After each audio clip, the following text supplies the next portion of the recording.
మనసుతో నిన్ను ఆశ్రయించితి, దీన మనసుతో నీకడ శిరము వాచితి. పూర్ణ శాంతి గలవానిగ నన్ను మార్చుమా, తరతరములకు క్షేమము చేకూర్చుమా. పూర్ణ శాంతి గలవానిగ నన్ను మార్చుమా, తరతరములకు క్షేమము చేకూర్చుమా.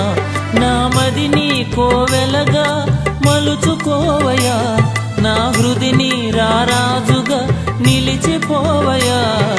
మనసున్న మంచి దేవా, నీ మనసును నాకిచ్చావా. మనసు మలినమైన నాకై మనిషిగా దిగి వచ్చావా. మనసున్న మంచి దేవా.